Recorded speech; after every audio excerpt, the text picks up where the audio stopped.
Peace. What's up, everybody? I am the grand, incredible Gensu Dean, and yeah, we're gonna sit down and answer a couple questions today.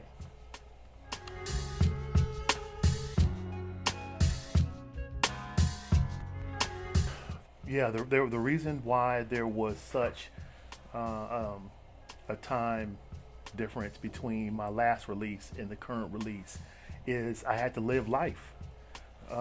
I think it's very important, and a lot of people much wiser than me often would tell me, Dean, after you do something, you got to go out and you got to just live life and to get inspired, to get encouraged, and to pull from that when you get ready to create again. You have something to draw from, as opposed to just being like a factory, just putting stuff out, boom, boom, boom, boom, boom. You want to be able to pull from life experiences. So that's why there was a delay. I had to go off and live life.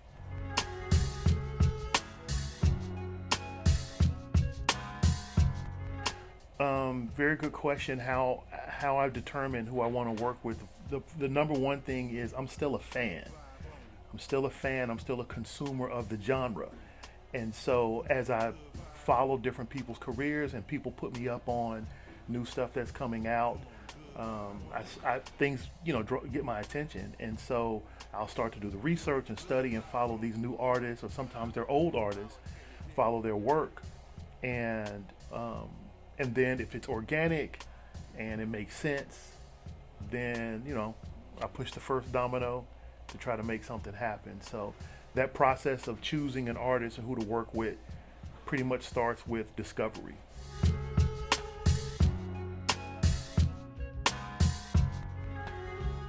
Oh man, creative process. I would say it would start with listening to music, records from my collection, vinyl collection, and just getting inspired. I've often told people that I make mood music, and that's because the mood or a feeling is something that people can hold on to. They may not remember the specifics of the music or the lyrics, but they definitely will remember how it made them feel. And so when I start to create, the process starts with a feeling, the environment. What does it look like outside? What is the weather like? What's the vibes like? And I'll go in the lab and pull records and just start listening. Usually something will trigger me, an idea to either do a project or an idea to just how I would approach creating some music. And so it starts with some sort of vibe or some sort of feeling.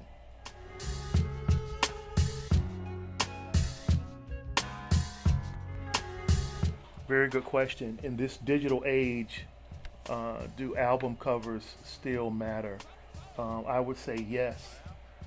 They're very important because they're usually the first introduction visually to the music itself.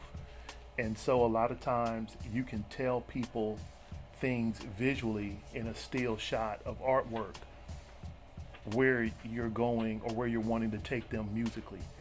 And so I put a lot of thought and a lot of time into considering what the artwork is going to look like.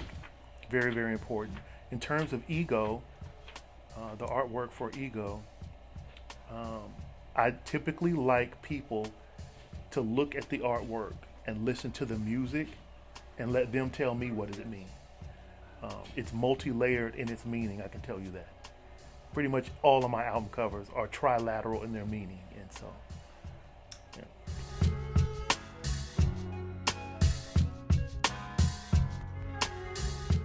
What distinguishes ego from past contributions? I would say the chamber that I went in musically, and the focused direction that Guilty brought lyrically. The approach is the same. I craft the music around the artist to capture a certain chamber that I want to go into. But I think this one sonically and the musical direction is what will separate this release from my previous releases.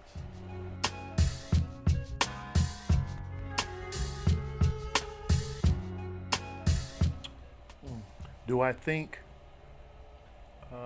sampling has taken a backseat to contemporary hip hop.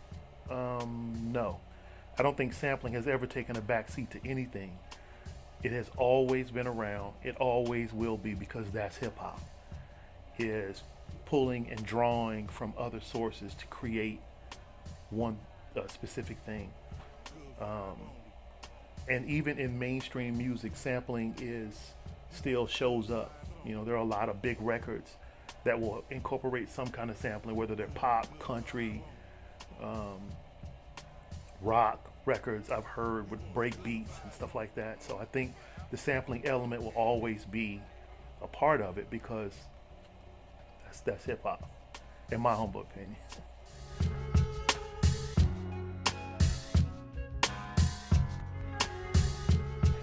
My first thoughts when I started to hear vinyl sales, going through the roof, is I was completely excited.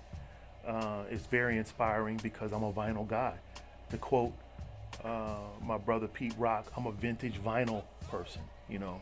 So I mean the name of my production company is Can I Borrow This Record Production. So having things on vinyl is very important to me, and it's a integral um, and very important aspect of the culture is to have tangibility of the music and not just digital. So, very excited to see sales. Not only are they high, but they're continuing to soar. That's a very good thing. And for record stores. So, no vinyl, no record stores. So we got to have the vinyl.